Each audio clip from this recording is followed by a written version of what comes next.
दोस्तों, क्या इंसान किसी प्रेतात्मा के साथ दोस्ती कर सकता है, प्यार कर सकता है, घर बसाने का सपना देख सकता है?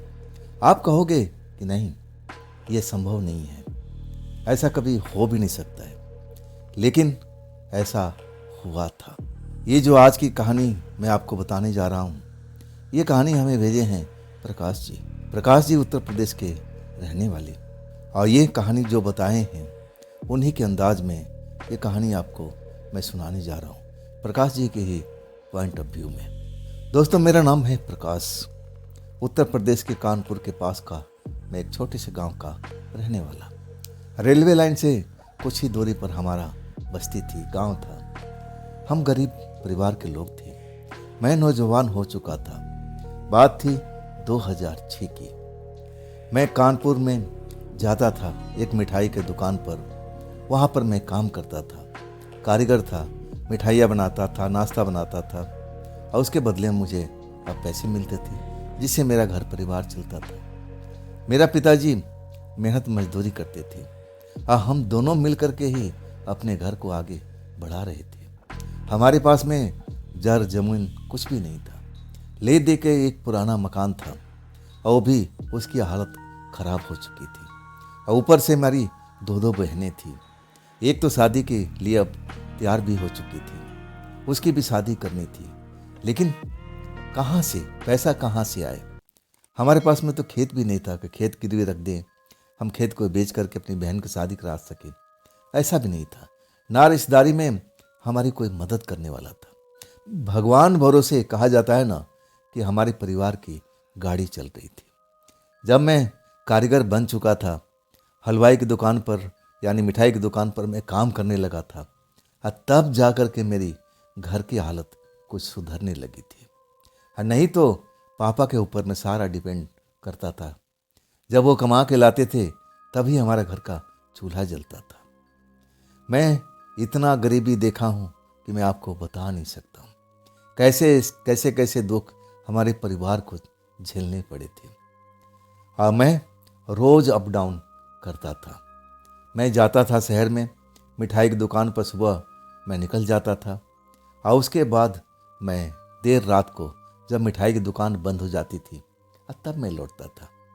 मन ही मन में सोचता था कि काश मेरे पास में धन होता, पैसा होता, तो मैं अपना खुद का एक दुकान खोल लेता। मैं देखा था कि उस दुकान में कितनी कमाई है, लागत कितनी है, फ़ायदा ही फ़ायदा है। लेकिन मेरी इच्छा कहाँ से पूर्ण होने वाली थी? ना धन था और ना मैं ये काम कर सकता था। निराशा में रहता था। ऊपर से बहन की शादी का टेंशन, जो मुझे चिंता हमेशा सताती रहती थी। मैं अपने बारे में तो सोच भी नहीं सकता था कि मेरी शादी होनी चाहिए। लेकिन कल्पना में बहुत करता था। मैं अपने कल्पना में ऐसा लड़की ढूंढता था जो मेरे लायक हो, और कभी कभी सपने में ऐसा साकार होने लगता था। मैं देखता था कि मेरी शादी हो रही है एक खूबसूरत लड़की से, और अचानक मुझे कोई आवाज़ देता था, अरे बेटा उठो, सुबह होने जा रही है, और चल फिर करके अब तैयार हो जाओ, क्या काम पर नहीं जाना है? मेरी माँ की आवाज़, मेरी बहन की आवाज़ मुझे जगा देती थी। वो हसीन सपना टूट जाया करता था, और तब मुझे एहसास होता था कि नहीं, ये कभी भी मेरे साथ में ऐसा हो नहीं पाएगा। इतनी खूबसूरत लड़की मेरे जीवन में आ ही नहीं सकती। हम तो गरीब आदमी हैं ना, मेरे शादी हो जाए वो ही काफ़ी है। अभी तो मेरी बहन की शादी का टेंशन था। अब मैं लगभग 2.5-3 किलोमीटर रोज़ ही पैदल चलता था और अपने काम पर पहुंचता था, उस दुकान पर जो मिठाई की दुकान थी। अब फिर रात को पैदल ही रेलवे लाइन के साथ चलता चलता मैं अपने बस्ती तक आता था, जहाँ पर मेरा घर था, मेरा परिवार था। वो लोग मेरा इंतज़ार कर रहे थे, और कुछ ना कुछ अपनी दोनों बहनें के लिए लाता रहता था, कभी कुछ मिठाई, कभी कुछ बदल करके, और वो बड़ा खुश हो जाती थी। जब तक मैं नहीं आता दोनों जागती रहती थी, और मेरे को आने में कभी रात को 10 बज जाता था, कभी 11 भी बज जाता था। लेकिन मैं कभी भूत प्रेत को कभी देखा नहीं था, ना कभी महसूस किया था। हाँ, मैं जानता जरूर था कि भूत प्रेत जरूर होते हैं, लेकिन कैसे होते हैं? मेरी नज़र में बहुत ही भयानक चेहरे वाले, जिसको देख करके इंसान पहली नज़र में समझ जाए कि हाँ ये भूत है। ऐसा ही मैं समझता था। अब उस रात की बात बता रहा हूँ। जब मैं अपने दुकान से निकलता हूँ ना, बारिश स्टार्ट हो जाती है। झमाझम झमाझम बारिश शुरू हो जाती है। दुकान तो बंद हो चुका था, मालिक अब बंद करके जा चुके थे। मैं अब घिर चुका था। मुझे कम से कम 2.5-3 किलोमीटर पैदल चलना था। हाँ, कैसे मैं बरसात में भीग करके इतना लंबा सफ़र तय करूँगा। दूर का मामला था। मैं रुक जाता हूँ, बरसात थमने का इंतज़ार करता हूँ। आखिरकार लगभग 1 घंटे के बाद बरसात थम जाती है, लेकिन आसमान में अभी बिजली कड़क रही थी। आसमान में ऐसा लग रहा था कि फिर बरसात हो जाएगी। मुझे लगा कि बस यही मौका है, अपने घर की तरफ निकल जाया करें। अब मैं निकलता हूँ। मैं रेल की पटरी मतलब अपना आधा रास्ता सफ़र कर लिया था। आधा ही रास्ता बाकी रह गया था। अब मैं तेज़ी से रेल की पटरी के साइड में चलते हुए और मैं अपने घर की तरफ पहुंच रहा था। बस थोड़ा ही देर और बाकी था। मुझे बस्ती में पहुंचने पर अचानक बिजली जोर से चमकती है और उस चमक में मैं जो देखता हूं तो मैं सहम जाता हूं। देखता हूं कि रेल की पटरी पर एक जवान लड़की बैठी हुई है सफ़ेद कपड़ों में। और बिजली की चमक में मैं जब देखता हूं ना, तो मैं समझ नहीं पाता हूं कि जो मैंने देखा है वो वास्तव में रियल है या फिर मेरे मन का भ्रम है। जैसे ही बिजली का चमक खत्म होती है, अंधेरा हो जाता है, रोशनी नहीं होती है वहाँ पर। फिर बिजली चमकती है और जो मैं देखता हूँ ना, तब मुझे एहसास होता है कि हाँ, जो मैंने देखा है बिल्कुल सही है। एक लड़की बैठी हुई है रेल की पटरी पर। ये यहाँ क्या कर रही है? मौसम खराब है। हाँ, आसपास में थोड़े बस्ती और थे, हो सकता है किसी आसपास की बस्ती के हो, लेकिन इस टाइम रेल की पटरी पर मतलब है क्या है भाई? क्या मतलब है? यहाँ बैठने का मेरे मन में शंकाएं होने लगी। मैं दौड़ता हूँ, उसके पास जाता हूँ और वो अपनी जगह पर बैठी हुई दूसरी तरफ देख रही थी। उसका जो चेहरा था वो दूसरी तरफ में था। वो मुझे नहीं देख पा रही है, लेकिन मैं उसको देख रहा हूँ। जब मैं नज़दीक पहुँचता हूँ, फिर बिजली चमकती है, गड़गड़ाहट होती है, जैसे मुझे चेतावनी मिल रहा हो कि अभी भी बारिश थमने वाली नहीं है, आने वाली है, तो अपने घर तक पहुँच जा। लेकिन मैं उस लड़की के लिए अब वहाँ पर रुक जाता हूँ। मैं जानकारी लेना चाहता हूँ कि लड़की बरसात भरी रात में इस रेल की पटरी पर क्या कर रही है, इसका इरादा क्या है। मैं अब उसके सामने जाता हूँ, जैसे मुझे वो देखी नहीं हो, मुझे देख करके इग्नोर कर रही हो। मैं उसके आसपास में घूमता हूँ, वो मुझे जैसे बिल्कुल नकार रही हो। उसकी नज़र में मेरा कोई अस्तित्व ही नहीं है। वो मुझे देख करके या अनदेखी कर रही है, ऐसा क्यों कर रही है मुझे पता नहीं चला। खूबसूरत देखने में लग रही थी, जवान थी, आखिर यहाँ बैठी क्यों है? मुझे लगा कि अब इससे बात करना चाहिए। तब मैं कहता हूँ, मैडम जी आप यहाँ पर क्यों बैठी हुई है? मौसम बिगड़ा हुआ है और ऊपर से आप रेल की पटरी पर बैठी हुई हैं। यहाँ एक्सप्रेस ट्रेन चलती रहती है, कब किधर से आ जाए कुछ पता भी नहीं चले। आपको यहाँ बैठना नहीं चाहिए, आपको अपने घर तक जाना चाहिए। यहाँ क्या कर रही हो? किसका इंतज़ार कर रही हो?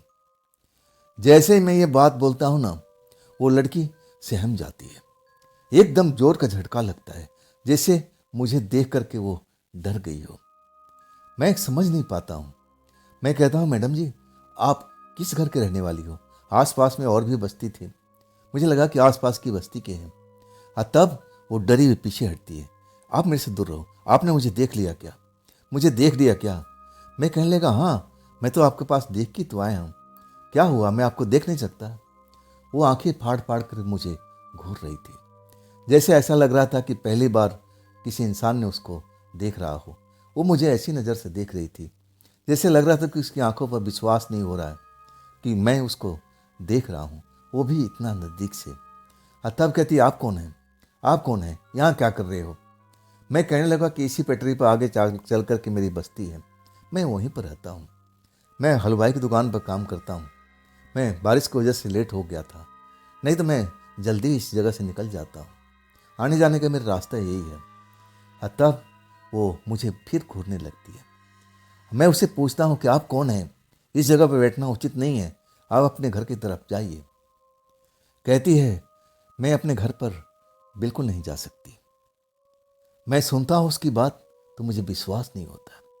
मैं समझ गया था कि घर से शायद रूठ करके आई है, घर से झगड़ा झंझट करके आई है, तभी ऐसा बोल रही है।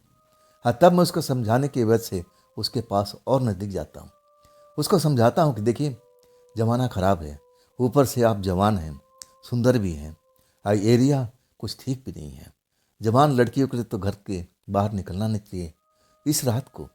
ये भी बरसात वाली रात है, देखिए कब बारिश हो जाए। आपको डर नहीं लगता है? कहती नहीं, मुझे डर नहीं लगता है। मैं कहता हूँ आपका घर कहाँ पर है, किस जगह पर, क्यों नहीं जाना चाहती हो? आपको जाना चाहिए। बहुत मैं उसको समझाता हूँ कि देखिए, घर में झगड़ा झंझट हर परिवार में होता है, हमारे घर पर भी होता है, आपके घर पे भी होता है, औरों के घर पे भी होता है। इसका मतलब ये नहीं कि रात का टाइम हम रूठ करके घर से बाहर निकल जाए। आपके परिवार वाले ढूंढ रहे होंगे, आपको जरूर घर तक जाना चाहिए। चलिए, मैं आपको लेके चलता हूँ। वो मुझे घूर घूर कर देख रही है। वो कुछ बोलना चाहती है लेकिन रुक जाती है, जैसे कुछ बताना चाहती हूँ। तब मैं कहता, देखिए फिर बारिश आने वाली है, हम भी भीग जाएंगे, आप भी भीग जाएंगी। इससे बेहतर है कि आप अपने घर की तरफ चलिए। अगर आप नहीं चलना चाहती तो मैं आपको ज़बरदस्ती लेके चलूँगा, यहाँ पर रुकना ठीक नहीं है। तब वो उठ के खड़ी होती है, आप मुझे ज़बरदस्ती मेरे घर तक ले जाएंगे? तब मैं कहने लगा, हाँ। बोलते, किस अधिकार से? आप मेरे लगते कौन हैं आप? तब मैं अनजाने में बोल देता हूँ, आपका दोस्त समझ लो। दोस्ती हो सकते हैं, आपकी उम्र हमारी उम्र में कोई खास फर्क नहीं है, तो दोस्ती के नाते ही समझ लो। वो लड़की मुस्कुराती है, कहती है, आप मेरे दोस्त हैं? मैं बोलता हूँ कि हाँ, ऐसा ही समझ लीजिए, मैं आपका दोस्त ही हूँ, आप तो मेरे से दोस्ती करेंगे, मैं बोलता हूँ। तब वो खिलखिला देती है, कहती है कि हाँ, क्यों नहीं, मुझे आज तक कोई दोस्त नहीं मिला है, मैं तो ज़्यादातर समय अपना अकेले ही बिताती हूँ। मेरा मन घर में लग नहीं रहा था, बेचैनी हो रही थी। तब मुझे लगा कि चल के बाहर घूमना चाहिए। तब मैं यहाँ पर आ गई। अब आप मिल गए हो ना, तो चलो हम थोड़ी देर बैठ के बात करते हैं। अचानक उस लड़की को क्या हो गया, मुझे समझ में नहीं आ रहा था। मैं उसको तो बहला फुसला रहा था कि वो अपने घर पे चले जाए, शायद झगड़ा झंझट करके आई हो, लेकिन वो कह रही थी कि मैं अकेले घर में रहती हूँ और मुझे थोड़ा घुटन महसूस हो रहा था, अच्छा नहीं लग रहा था। तब मैं इस जगह पर आई हूँ घूमने फिरने के लिए। मैं उसकी बात पर हैरान जरूर होता हूँ। अब मैं कहता हूँ, ये घूमने फिरने की जगह नहीं है, ये भी रात के टाइम में। यहाँ तेज गाड़ियाँ आती हैं, कब किधर से आएगी कुछ पता भी नहीं चलेगा। ये जगह भी आपके लिए ठीक नहीं है, चलिए मैं आपको छोड़ के आता हूँ। आखिरकार बड़ी मुश्किल से वो राजी होती है। आगे आगे वो और पीछे पीछे मैं। हम एक बस्ती के पास पहुँचते हैं। अब बस्ती जैसे आती है ना, तब वो रुक जाती है, कहती है कि अब आप जाइए, अब ये मेरा घर रहा सामने में, मैं चली जाऊंगी, आप घबराइए मत। मैं घर से लड़ाई झगड़ा नहीं किया हूँ, मेरा मन नहीं लग रहा था, मेरे परिवार के लोग अभी हैं नहीं, कहीं गए हुए हैं, कब लौटेंगे कुछ कहा नहीं जा सकता है। मैं अपने घर में अकेले रहती हूँ, मन कभी कभी उदास हो जाता है, तब मैं टहलने के लिए बाहर चली जाती हूँ। और कोई बात नहीं है, आप चिंता मत कीजिए, आप अपने घर पर चले जाइए। वो मुझे अब समझा रही थी, जिसको मैं कुछ देर पहले समझा बुझा करके लाया था, अब मुझे वो ज्ञान दे रही थी। मैं उसकी बात पर मन ही मन हंसने लगा। अब मैं कहा, ठीक है, लेकिन जाने से पहले कम से कम अपना नाम तो बता दीजिए। तब हंसते हुए नाम बताती है कि मेरा नाम ये है। वो नाम मुझे बहुत प्यारा लगा। तब मैं कहता हूँ कि आप मेरी दोस्ती करेंगी, आप मेरे से दोस्ती करेंगी? तब कहती है कि हाँ, अब तो दोस्ती हो चुकी है। तब मैं कहता हूँ कि हम कहाँ मिलेंगे? कहती है, आप यहीं पर आ जाना, आप रात को आते हो ना, तो आते वक्त इसी जगह पर आ जाना, इसी बस्ती के पास में, मैं यहीं पेड़ के आसपास में आपको खड़ी दिखाई दे जाती हूँ। मैं रात को देर तक सोती नहीं हूँ, मुझे रात में नींद भी नहीं आती, तो मैं इधर उधर घूमती रहती हूँ। मैं फिर उसको समझाता हूँ कि देखिए, आप जवान हैं, सुंदर हैं, आपको रात में घर से बाहर नहीं निकलना चाहिए। मैं बहुत ज्ञान देने की कोशिश करता हूँ, लेकिन लगता है कि वो बात को अनसुनी कर रही है। कहती है कि आप जाइए, कल आप मेरे से मिलेंगे ना, मैं इसी जगह पर आपको मिलूंगी। आप हलवाई की दुकान पर काम करते हैं, मिठाई की दुकान पर काम करते हैं, कारीगर हैं? मैं बोलता हूँ, हाँ, मैं मिठाइयाँ बनाता हूँ, मेरे हाथ की मिठाई खाएंगी क्या? तब कहती है, मुझे मिठाइयाँ बहुत पसंद है, क्या आप मेरे लिए लाएंगे? तब मैं कहता हूँ, हाँ, मैं भी खुश हो चुका था, सुंदर लड़की पा करके मैं तो कभी कल्पना भी नहीं किया था कि ऐसी सुंदर मेरी दोस्त मिल जाएगी, जो मैं कभी कभी सपने देखा करता था। मुझे तो लगा कि मेरी भाग्य खुल गया है। मैं खुशी के मारे फूले नहीं समा रहा था। और तब मैं उस लड़की से विदा लेता हूँ कि कल मैं जब रात को लौटूंगा ना, आप इसी पेड़ के पास मिलेगी ना। तब कहती हाँ, मैं इस पेड़ के पास में नहीं तो उस पेड़ के पास ही मिल जाऊंगी। ये आप मेरे को आवाज़ दे देना, आप जोर से मत चिल्लाना, हल्के से आवाज़ दे देना, मैं जहाँ भी रहूँगी मैं आपके पास आ जाऊँगी, लेकिन मिठाई ज़रूर लाइएगा। मैं खुशी खुशी अपने घर लौटता हूँ। घर वाले मेरी आस लगा के बैठे हुए थे और आज अपनी बहनें के लिए मैं मिठाई भी लेकर के नहीं आया था। मैं हड़बड़ी में भूल चुका था। मेरी मिठाई के आस में मेरी बहनें जाग रही थी। भैया मिठाई नहीं लाया क्या? तब मैं कहता हूँ बहन आज नहीं लाया, कल जरूर लाऊंगा। अब इसके बाद उसी लड़के के सपने देखते हुए मैं रात सोने की कोशिश करता हूँ। ऐसा लगता है कि मेरे सामने खड़ी हो। मैं कभी कभी अचंभित हो जाता था। मुझे लगा कि मैं उससे ज़्यादा नज़दीकी हो लिया हूँ, मैं उसको चाहने लगा हूँ और तभी ऐसा हो रहा है। आखिरकार नींद होती है और इसके बाद सुबह मैं अपने काम पर निकलता हूँ। जाते जाते मैं उसी पेड़ के साइड से मैं निकलता हूँ। मैं आसपास में देखने की कोशिश करता हूँ आखिर वो लड़की किस घर में रहती है। मुझे नज़र नहीं आती है। और तब मुझे लेट हो रहा था, फिर मैं अपने काम की तरफ निकल जाता हूँ। रात को लौटता हूँ तो मेरे बैग में 2 पोटली था, एक बहन के लिए और एक अपनी दोस्त के लिए। जब मैं उस पेड़ के पास पहुँचता हूँ रात को करीब 10:30 बज चुका था। मैं देखता हूँ तो वहाँ लड़की का कोई नामो निशान नहीं था। मैं धीरे से आवाज़ देता हूँ जैसा उसने कहा था, शायद कहीं पर बैठी होगी अंधेरे में। मुझे ऐसा ही लगा। अब मुझे लड़की बड़ा ही साहसी नजर आ रही थी। अकेले में, वो भी रात के टाइम में घूमती थी। उसको डर नहीं लगता था अगर उसके साथ में कुछ बुरा हो जाए, कहीं भूत प्रेत आ जाए, मुझे इसी बात का चिंता थी। कुछ बदमाश नजर आ जाए, चिंता तो लगी रहती है ना। मैं धीरे से आवाज़ देता हूँ, तब कोई जवाब नहीं मिलता। कुछ देर मैं इंतज़ार करता हूँ। अब मैं फिर अपने घर की तरफ निकलने लगता हूँ। तभी कब मेरे पीछे आकर के मेरे सर को छूती है, हल्का सा मैं चौंक जाता हूँ। देखता हूँ तो वही उसी कपड़े में, कल वाले कपड़े में मुझे नजर आती है। कहती आप जा रहे थे? मैं तो यहीं पास में थी, मैं आपकी आवाज़ सुन लिया था। अब मैं भागती हुई आई। आप मिठाई लाए हैं? मैं कहने लगा हाँ, ये रहा आपकी मिठाई, बैग से खोल करके दे देता हूँ। बिना देरी किए मिठाई खाने लगती है। कहती है आपने बनाया है? मैंने बोला हाँ मैंने बनाया हूँ, मेरे हाथ की बनी हुई मिठाई है, कैसी लगी? कहती बहुत टेस्टी है, बहुत स्वादिष्ट लगी। अब इसके बाद कहता हूँ कि क्या हम दोनों बैठ के बात कर सकते हैं? कहती हाँ आइए इधर बैठते हैं। एक खाली जगह पर हम, वहाँ तो खाली खाली था हर जगह पर, साफ सुथरे जगह पर हम बैठ जाते हैं और कुछ देर हम एक दूसरे से बात करने लगते हैं। उस लड़की के बारे में मैं ज़्यादातर जानकारी ले रहा था कि परिवार में कौन कौन है, लेकिन परिवार का नाम लेते ही वो बात को गोल कर जाती थी। छोड़ो ना, परिवार क्या करना है, हम दोनों दोस्त हैं ना, अब मिलते रहोगे ना, मिठाई लाते रहोगे ना, मुझे आपके हाथ की मिठाई पसंद आती है। आखिरकार आधा पौन घंटा बीत चुका था और तब कहती है आप जाइए, आपके घर वाले आपकी इंतज़ार कर रहे होंगे, चलिए मैं आगे तक छोड़ देती हूँ। और तब मैं कहता हूँ नहीं नहीं, आप कहीं नहीं जाएंगे, आप अपने घर की तरफ मुड़ जाइए, आप अपने घर में जाइए और बताइए मैं इधर से सुबह निकला था, आप नज़र नहीं आए। और तब कहती है मैं दिन में सोती रहती हूँ, मुझे दिन में नींद आता है और मैं रात को जागती रहती हूँ, ऐसा मुझे ना जाने क्यों होता है। मैं घर के अंदर सो रही थी। मैं पूछता हूँ कि कौन सा घर है? कहती इसी बस्ती में है, इस बस्ती के अब पीछे वाला घर है हमारा, मैं फिर कभी आपको दिखाऊंगी, आप अब घर पर जाइए। वो मुझे जबरदस्ती भेज देती है। मैं उसी का चेहरा मन में ध्यान किए हुए अपना घर पहुंचता हूँ। बहन जाग रही थी, भैया मिठाई लाए, मैं मिठाई देता हूँ, खुश हो जाती है और उसी लड़की के सपने देखते हुए मेरी रात गुजरने लगती है। कई बार वो लड़की सपने में आती है, मुझसे प्रेम करती है, ऐसा लगता है कि सब कुछ सपने में ना होकर के रियल में हो रहा था। मैं जब जागता हूँ तब मैं उसकी एहसास भूल नहीं पाता हूँ। जैसा लगता है कि अभी अभी मेरे पास में खड़ी थी, मेरे बिस्तर पर बैठी हुई थी, ऐसा मुझे महसूस होता था। ये सब सपने में अब मेरे साथ में होने लगा।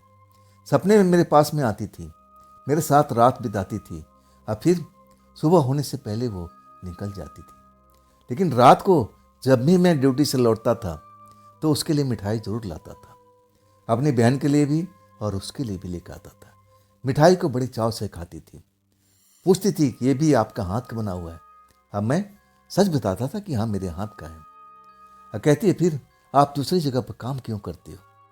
कुछ दिन गुजर चुके थे, लगभग 10-15 दिन गुजर चुका था, मुझे अच्छी तरह से याद है। और तब उसने मेरे साथ में ये सवाल किया था कि आप दूसरे के पास में क्यों काम करते हैं, अपना काम क्यों नहीं करते हैं। और तब मैं कहता हूँ कि हम गरीब हैं ना, हमारे पास में इतना पैसा नहीं है। वो सोच में लग जाती है कि कितना पैसा चाहिए।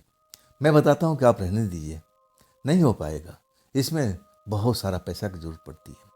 और फिर वो बात को बदल देती है। और फिर मैं अपने घर में आ जाता हूँ और उसकी सपने में खो जाता हूँ। और हर रोज रात को वो सपना आता था और मुझे एहसास कराता था कि वो लड़की मेरे बिस्तर पर थी, मैं उसके साथ में प्यार कर रहा था, वो मेरे साथ में प्यार करती थी। और सुबह होने से पहले मेरी नींद खुलती थी, अचानक नींद खुल जाती थी। और तब मैं महसूस करता था कि अभी भी वो लड़की मेरे बिस्तर में थी, मेरे पास बैठी हुई थी, मुझसे प्रेम कर रही थी। दरवाज़ा बंद था और तब मुझे लगता था ये सपना है, ये सच नहीं है। लेकिन उसकी मौजूद मैं उसको मानता था, मैं जानता था कि ये सब सपने का खेल है। ऐसा नहीं है कि मेरे साथ में वो आती है मिलने के लिए। मैं समझ नहीं पाया था उस वक्त में, लेकिन ये जो खेल चल रहा था ना, वास्तव में वो मेरे सपनों में आकर के मेरे साथ में रहती थी रात भर। और सुबह होने से पहले वो मेरे घर से निकल जाती थी, मेरे कमरे से निकल जाती थी। अब मुझे लगता था कि सब सपने में चल रहा है, वास्तव में रियल में ऐसा नहीं है। मैं खुश रहता था, जितना था मैं जिस गरीबी में जी रहा था, मैं खुश होने की कोशिश करने लगा था। मैं खुश भी रहता था, घर में आता था चहकता रहता था। मेरे को बदलाव अब होने लगा था मेरे शरीर में। और मेरे बदलाव से मेरे परिवार के लोग थोड़ा अचंभित थे कि मैं अपने बहन की टेंशन किया करता था शादी का, और वो मैं भूल चुका हूँ क्या। और तब मेरी माँ याद दिलाती है कि बेटा तू लगता है कि बहन का टेंशन छोड़ चुका है, तो लगता है कि आजकल तू बदला बदला सा नजर आ रहा है। बात क्या है बेटा, बात क्या है बेटा। और तब मुझे एहसास होता है कि हाँ मैं कुछ बदला सा नजर आ रहा हूँ। मैं पहले बहन का टेंशन किया करता था कि कैसे पैसा इकट्ठा हो, कैसे मैं अपने बहन का हाथ पीले करूँ। इसके विषय में मैं अपने पिताजी से, अपनी माँ से हर दूसरे तीसरे दिन बात किया करता था। लेकिन वो बात करना मैं बंद कर दिया था। मुझे इस चीज़ का एहसास होता है। और तब मैं अपनी माँ को समझाता हूँ कि नहीं माँ, टेंशन तो वही है, लेकिन मैं ज़रूर करूँगा। मुझे अब लगता है कि शायद मैं कर पाऊँगा, अब टाइम तो लगेगा। मैं अपने सेठ से बोला हूँ और उन्होंने कहा है कि मैं तुम्हारी कुछ न कुछ मदद जरूर करूँगा। उन्होंने आश्वासन दिया है माँ, तो तुम टेंशन मत करो, बहन की शादी होगी। अब जैसे भी होगी लेकिन शादी जरूर होगी। मेरा मालिक मुझसे वादा किया है। मैं अपने बारे में सब कुछ बताया हूँ। प्रकाश टेंशन मत करो, सब कुछ जब समय आएगा ना तो सब अपने आप हो जाएगा। और वो जो मेरे मालिक थे ना, बड़े पूजा पाठ करने वाले व्यक्ति थे। जब भी आते थे दुकान में पहले पूजा पाठ करना और इसके बाद काम शुरू करते थे। भगवान में बहुत आस्था रखते थे। लेकिन जब वो लड़की के सपना आने लगा ना, मेरे को कुछ बदलाव महसूस होने लगा। मैं ज़रूर से ज़्यादा खुश रहने लगा। और तब उनकी नज़र मेरे पे पड़ती है और कहती है कि प्रकाश आजकल तू बड़ा खुश नज़र आ रहा है बेटा। चलो अच्छी बात है, इंसान को खुश रहना भी चाहिए। क्या बात है बेटा, वो खुशी मुझे भी बताओ। और तब मैं कुछ बता नहीं पाता हूँ। है कहता हूँ कि नहीं मालिक, ऐसा कोई खुशी तो मिली नहीं है, वही पुरानी टेंशन है, मैं वही टेंशन कर रहा हूँ बहन का शादी का। और तब कहते हैं ईश्वर पर विश्वास रखो, जरूर तुम्हारी अब जो इच्छा है पूर्ण होगी, तुम्हारी बहन की शादी जरूर होगी, समय आने दो, रिश्ता देख रखा है। और तब मैं कहने लगा हाँ पिताजी ने रिश्ता देख रखा है, लेकिन पैसे की तंगी की वजह से दिन बार हम रख नहीं पा रहे।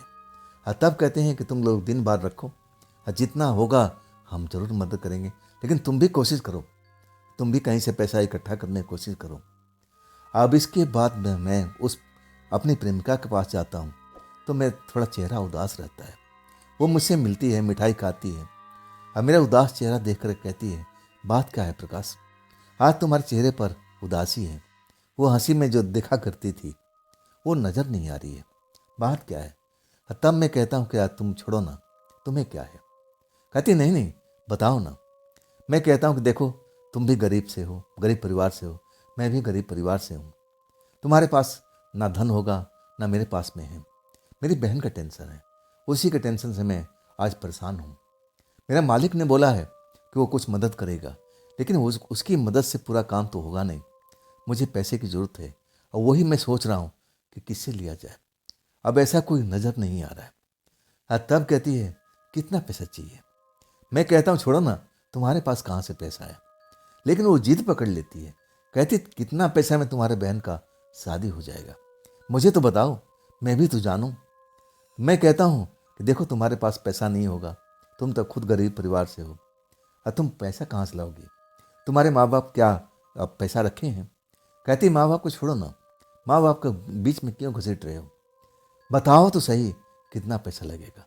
और तब मैं गुस्से में बोलता हूँ कि देखो इतना पैसा लगेगा, है तुम्हारे पास में, लाओ मुझे दे दो।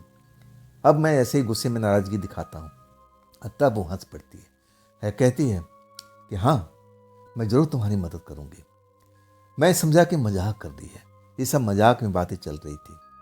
मैं उसकी बात को बिल्कुल नज़रअंदाज कर देता हूँ और आखिरकार मिठाई खाने के बाद, कुछ देर हम बातचीत करने के बाद फिर अपने घर की तरफ चल पड़ता हूँ। कुछ देर मुझे छोड़ने के लिए आती है, तब मैं उसको मना करता हूँ कि नहीं नहीं तुम अपने घर की तरफ लौट जाओ। घर पहुँचता हूँ और फिर बहनों को मिठाई वो जैसे रोज़ की आदत थी देता हूँ। इसके बाद खाना पीना खाकर अपने कमरे में सो जाता हूँ। अचानक मेरी नींद खुलती है। नींद खुलती है तो आज मैं कोई सपना नहीं देखा था। जैसे ही नींद खुलती है ना, मैं देखता हूँ कि वही मेरी प्रेमिका मेरे बिस्तर पर बैठी हुई थी और मुझे घूरे जा रही थी।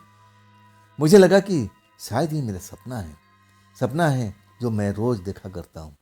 अभी टूट जाएगा, अभी मेरी नींद खुल जाएगी और मैं जाग जाऊँगा और ये लड़की चली जाएगी। लेकिन कुछ देर तक ऐसे घूरती रहती है।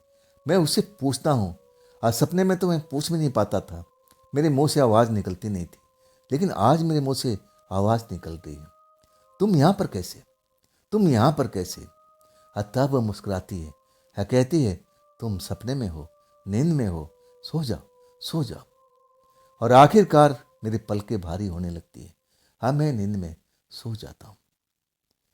सुबह जब मेरी आंखें खुलती है ना, तो मैं जल्दी से जागता हूँ क्योंकि आज लेट हो चुका था और मेरी माँ मुझे जगाई भी नहीं थी, ना मेरे बहन कोई आवाज़ दी थी।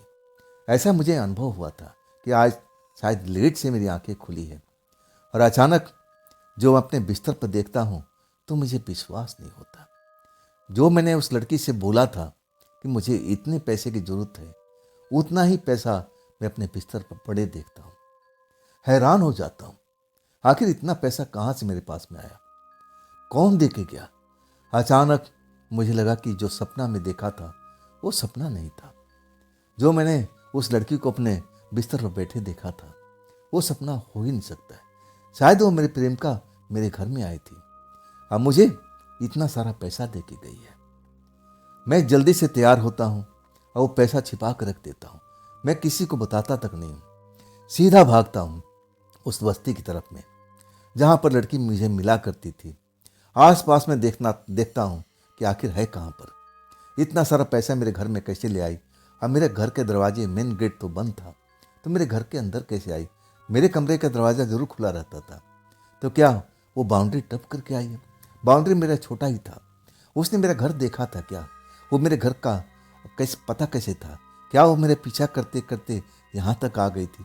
मुझे ऐसा ही लगा ये पैसा ज़रूर उसके माँ बाप ने रखे होंगे इसकी शादी के लिए, कुछ काम के लिए। वो पैसा ढूंढेंगे तब वो लड़की क्या जवाब देगी। मेरे मन में कई सवाल चल रहे थे जिसका मेरे पास में कोई भी जवाब नहीं था।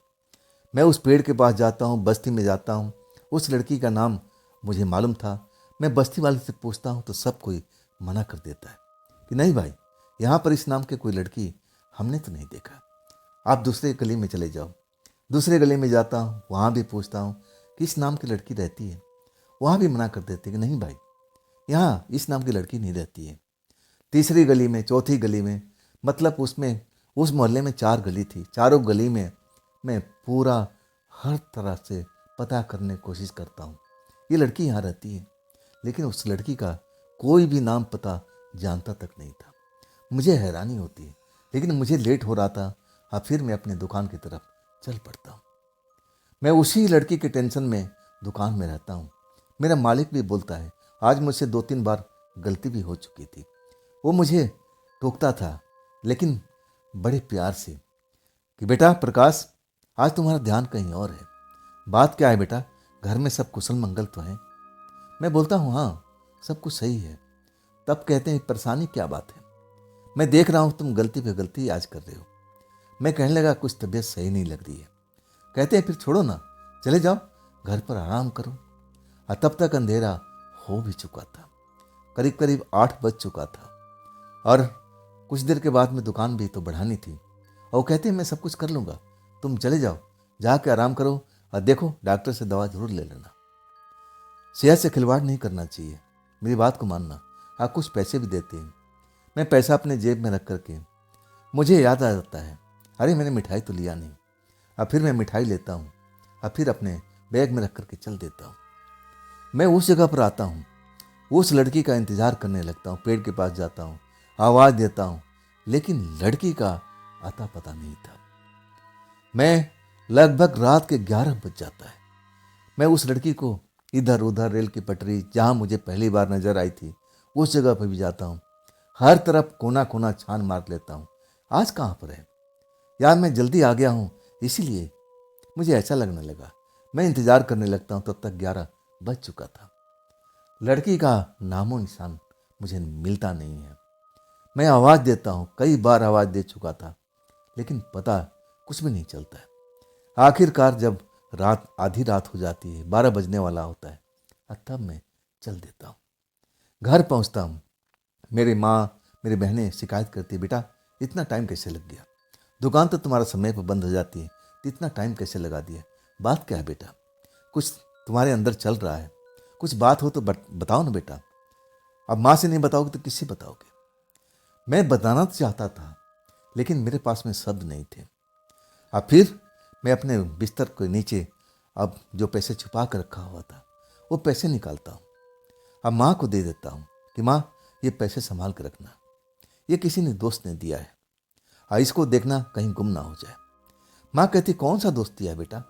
मैं कहता तुम नहीं जानती माँ, ये पैसा अमानत है उसका, और इसको संभाल कर रखना।